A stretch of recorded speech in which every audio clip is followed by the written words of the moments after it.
Chapter 15. No amount of money. Dalton was at Emmett's farm, lying on the hood of his Buick in the afternoon sun, arms folded behind his head. I guess it's not settled yet, he thought, reflecting on the previous night's events. He didn't know the 4 thugs that had come to the Double Deuce to mess up the reopening, but they were Brad Wesley's men, no doubt about that. As if on cue, a plain black Eagle Premier came down the dirt track, kicking up dust as it went. Dalton saw it coming out of the corner of his eye, but stayed where he was. He was comfortable. When the car finally came to a stop, 2 men got out and closed the doors behind them. He recognized them both. Tinker and the tall one with the deep voice that he tumbled through the window with. Hank had told him this one's name was O'Connor. It was O'Connor who spoke first. "We've been looking all over for you," he said. Dalton was pleased to hear it. It meant that Wesley's goons weren't as smart as Carrie Ann, and that Carrie Ann hadn't been blabbing about the secret of where she'd found him. He took his time sitting up slowly to perch on the edge of the hood. "Mr. Wesley wants to see you," Tinker told Dalton, as if he hadn't figured that out himself already. "Let's go." Dalton took a moment to consider that, then jumped off the hood quickly. The 2 goons jumped back. Dalton thought it was good to remind them of what happened last time. Idiots like this often had short memories. He took his time brushing some dust off his jacket, which he'd been using as a pillow, then slung it over his arm. He sighed, nodding at the car. "After you."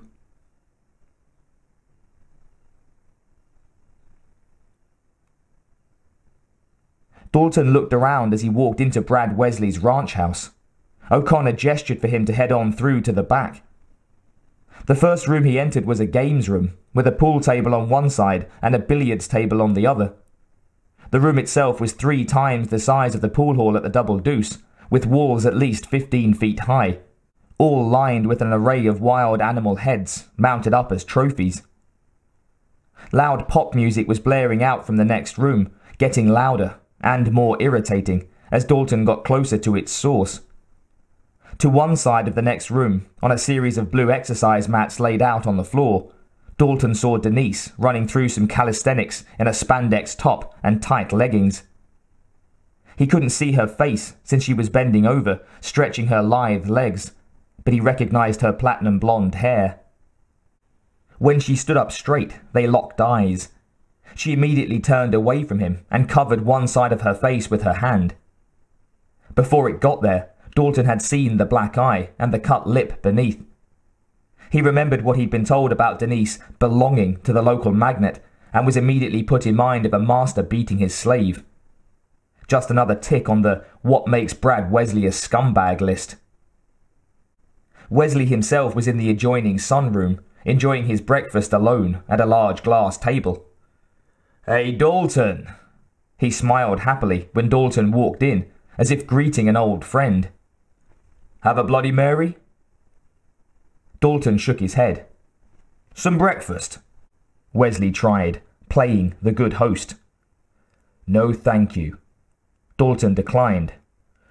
"Well, suit yourself," Wesley told him. His face turned angry as he licked his teeth, and for a moment Dalton thought the anger might be for him. But then he shouted loudly back into the other room. "Will you shut that shit off?" Denise rushed to make it happen, and then left. Tinker and O'Connor headed after her.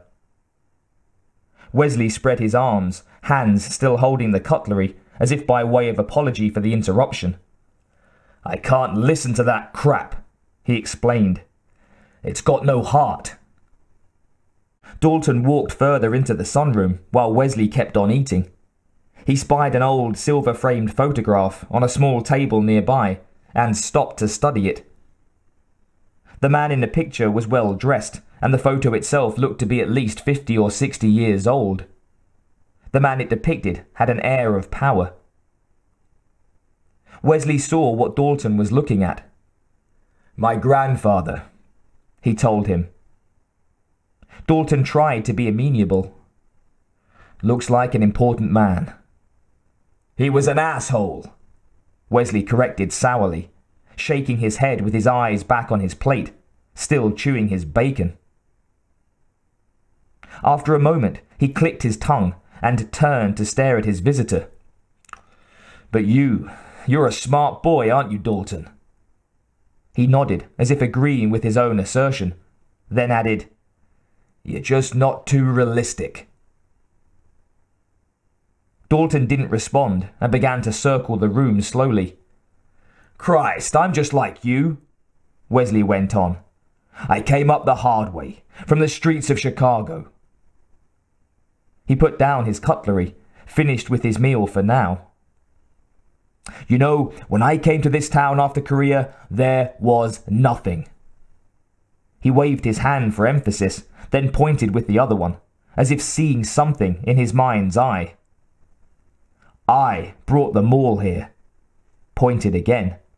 I got the 7-Eleven. I got the photo mat here. Christ! He stated, waving both hands now as if to say, What else can I do?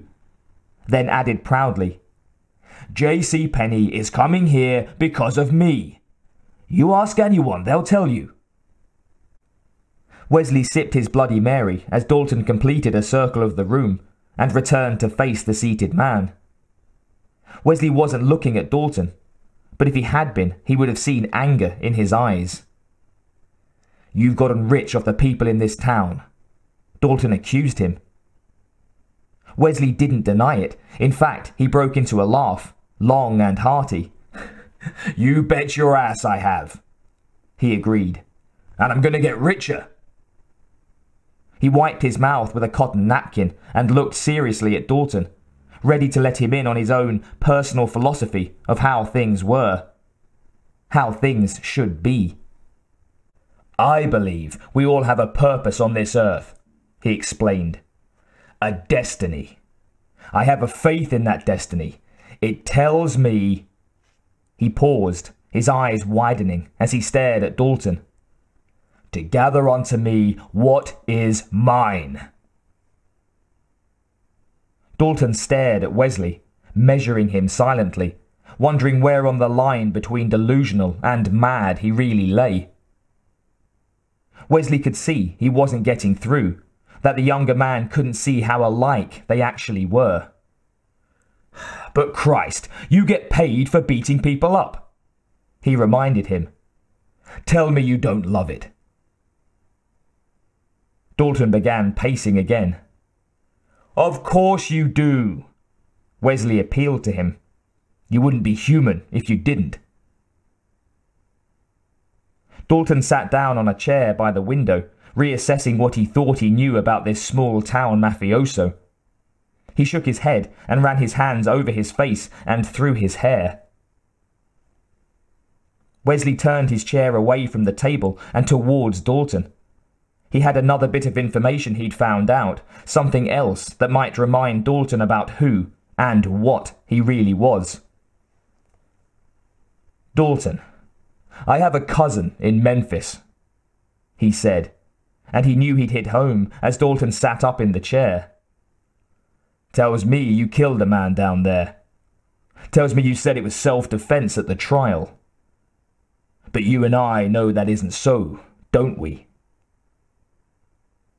Dalton was sick of this man, this gangster, thinking he could psychoanalyze him, thinking he knew what sort of man Dalton was. Wesley could see the change in the other man's expression. Relax, he said, raising one hand. Relax, as if he was trying to calm an angry dog. He turned back to his table and his plate, continuing his meal as if that whole conversation hadn't just happened. Tell me, he said, shoveling up some eggs with a fork. If I owned a bar and wanted to clean it up, how much would it take to get you to come and work for me? Dalton got to his feet and walked over to the table, looking down at Wesley and expecting him to stop eating to hear what he had to say about the offer. When he didn't, Dalton eventually said what he had to say anyway. "There's no amount of money," he said flatly. Wesley looked up at him at that, like a man who'd never been told no before, like a man who was already thinking about what he'd have to do to someone who was foolish enough to say that word in his presence. Dalton walked out, leaving him to his thoughts, hoping for both their sakes that the thoughts stayed in his head.